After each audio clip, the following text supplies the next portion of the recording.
આગાહીકાર રમણીક વામજાની મોટી આગાહી હોળીની જ્યોત પરથી મોટી આગાહી કરી 2026નું વર્ષ સારામાં સારું રહેશે।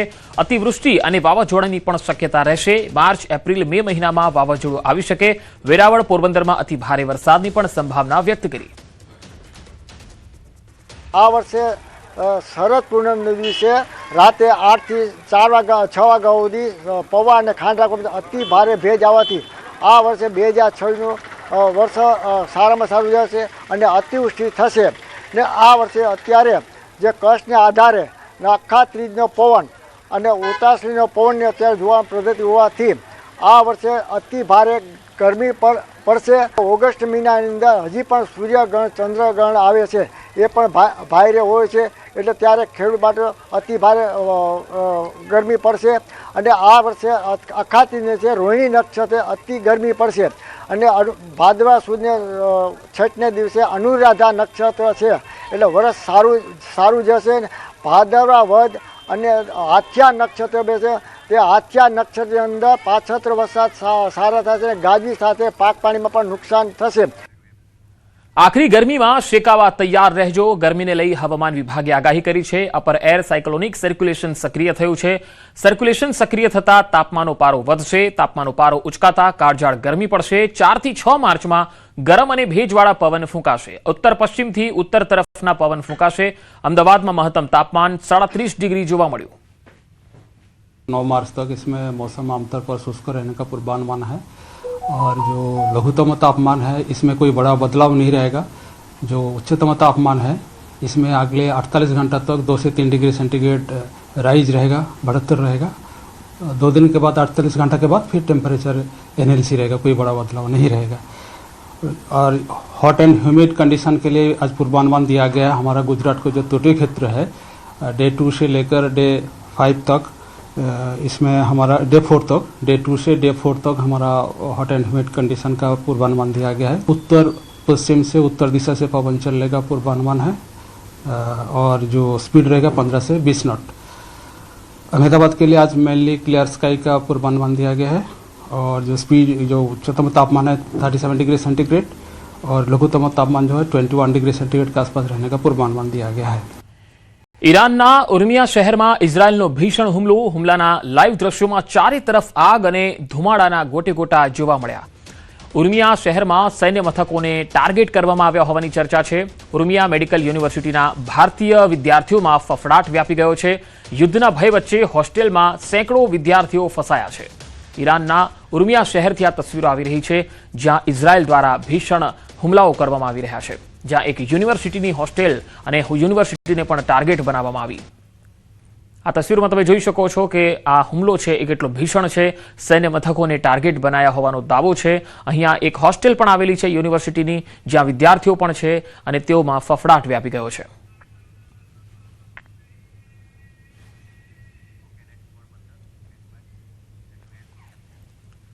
ઈરાન ઇઝરાયલ યુદ્ધના પગલે ત્યાં વસતા ભારતીયોને લઈ પરિવાર ચિંતાતુર છે। પોરબંદરના ભૂપત મુઢવાડિયાના પિતરાઈ ભાઈ બહેન ઇઝરાયલમાં રોજગારી માટે ગયા હતા, તેને લઈને તે ચિંતામાં હતા, પરંતુ ત્યાંની વાસ્તવિક પરિસ્થિતિ અંગે એક રાહતના સમાચાર પણ આવ્યા। તેમના જણાવ્યા અનુસાર ગઈકાલે સ્થિતિ થોડી ગંભીર હતી, પરંતુ ઇઝરાયલ સરકારની એડવાન્સ વોર્નિંગ સિસ્ટમ અને બંકરની સુવિધાના કારણે હાલ તેમના પરિવારજનો સંપૂર્ણપણે સુરક્ષિત છે।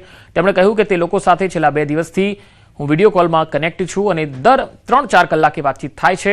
ઘણી બધી જગ્યાએ મિસાઇલો પડી છે, પરંતુ રેસિડેન્શિયલ વિસ્તારમાં હજુ સુધી કોઈ મિસાઇલ પડી નથી। ઈ લોકો સાથે છેલ્લા 2 દિવસથી હું વિડીયો કોલની અંદર કનેક્ટેડ છું।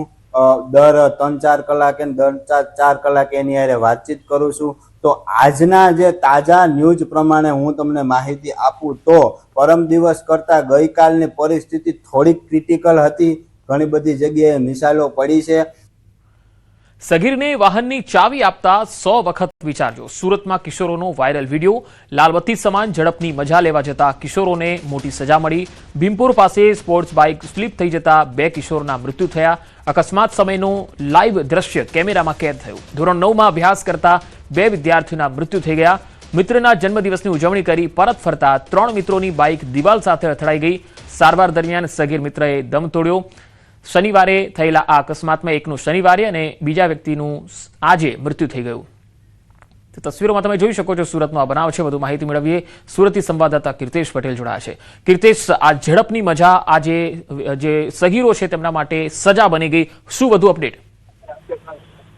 બિલકુલ, સુરતના ભીમપોર પાસેની આ ઘટના છે. ખાસ કરીને માતા પિતા જયારે સગીર બાળકોને બાઇકની ચાવી આપતા હોય તેમને ચેતવા જેવો મુદ્દો છે. કારણ કે ધોરણ 9માં અભ્યાસ કરતા વિદ્યાર્થીઓ જન્મદિવસની પાર્ટી કરે છે અને ત્યારબાદ એક જ બાઇક પર સવાર થઈ 3 મિત્રો ફરવા નીકળે છે, ત્યારે રસ્તાની સાઈડ ઉપર તેમનો અકસ્માત થાય છે. જોકે એક વિદ્યાર્થીનું શનિવારના દિવસે મોત થયું હતું, જ્યારે અન્ય એક વિદ્યાર્થીનું સારવાર દરમિયાન આજે મોત થયું છે. એટલે કે એક જ ઘટનામાં 2 વિદ્યાર્થીઓના મોતની ઘટના બની છે. ડુમસ પોલીસે આ મામલે ગુનો દાખલ કરી તપાસ શરૂ કરી છે. પણ સૌથી મહત્વની વાત છે કે આ યુવાનો કહી શકાય કે જે રીતે બેફામ ગતિએ દોડતા હોય છે, અકસ્માત કરતા હોય છે, ત્યારે તેમના પરિવારમાં હવે શોકનું મોજું પડી વળ્યું છે. કારણ કે આ બંને કિશોરો અને લાયસન્સ ન હોવા છતાં પરિવારે બાઇકની ચાવી આપી જન્મદિવસની ઉજવણી ભારે પડી હોય તેવું દેખાઈ રહ્યું છે. જી કીર્તેશ, આભાર માહિતી આપવા માટે. વલસાડ શહેરના તિથલ રોડ પર આવેલ સરદાર હાઇટ્સ બિલ્ડિંગમાં એક ચોંકાવનારી લિફ્ટ દુર્ઘટના બની. અહીંયા હાઉસિંગ બોર્ડની અફોર્ડેબલ હાઉસિંગ સ્કીમ હેઠળ બનેલી સરસ્વતી બિલ્ડિંગમાં એક વ્યક્તિ લિફ્ટમાં સવાર હતા. લિફ્ટ તેમના માળે પહોંચતા જ તેઓ બહાર નીકળવા લાગ્યા. આ દરમિયાન અચાનક લિફ્ટ ચાલુ થઈ જતા તેઓ બહાર ફ્લોર પર પટકાયા. આ સમગ્ર ઘટના સીસીટીવી કેમેરામાં કેદ થઈ. સદનસીબે વ્યક્તિને ગંભીર ઈજા પહોંચી નથી અને મોટી દુર્ઘટના ટળી છે. આ બનાવે હાઉસિંગ બોર્ડની બિલ્ડિંગોમાં લિફ્ટ મેન્ટેનન્સ અંગેની બેદરકારી પર સવાલ ઉભા કર્યા છે. 25થી વધુ લિફ્ટ ધરાવતી આ બિલ્ડિંગોમાં મેન્ટેનન્સનો કોન્ટ્રાક્ટ ખાનગી એજન્સીને આપવામાં આવ્યો હોવા છતાં વારંવાર ખામીઓ સામે આવી રહી છે, જેના કારણે રહેવાસીઓમાં નારાજગી છે.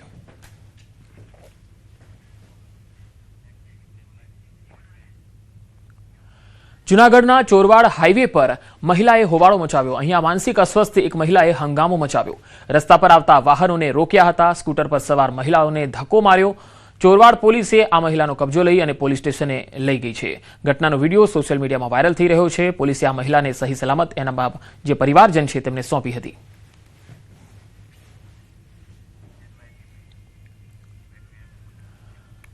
કચ્છના ભુજમાં બાળકના અપહરણનો પ્રયાસ થયો, જ્યાં શેરીમાંથી લલચાવી બાળક પર બેસાડ્યો હતો. શંકા જતા બાળકે વિરોધ કર્યો. 2 અજાણ્યા યુવાનો સ્થળ પરથી ફરાર થયા. અપહરણના પ્રયાસની ઘટના સીસીટીવીમાં પણ કેદ થઈ છે, જેમાં જોઈ શકાય છે અહીંયા શંકા ગઈ એટલે બાળકે તેનો વિરોધ કર્યો. 2 અજાણ્યા શખ્સો જે સ્થળ પરથી ફરાર થઈ ગયા. અપહરણના પ્રયાસની ઘટના સીસીટીવીમાં કેદ થઈ છે.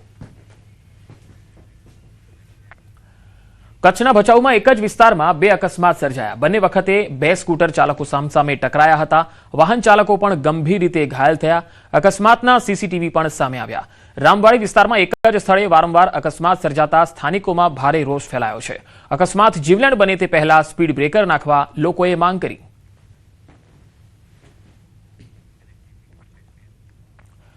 વડોદરામાં રફતારના રાક્ષસો બેફામ બન્યા છે. બેફામ બાઇક ચાલકે અકસ્માત સર્જ્યો. બાઇક ચાલકે અન્ય બાઇક સવારને અડફેટે લીધો અને વાહન ચાલકોના પણ જીવ જોખમમાં મૂક્યા હતા. સમગ્ર ઘટના કેમેરામાં કેદ થઈ છે. વિડીયો વડસર બ્રિજ પરનો હોવાનું સામે આવ્યું. રફતારને લઈ શહેરમાં સતત અકસ્માત વધી રહ્યા છે. ટ્રાફિક પોલીસની નિષ્ક્રિય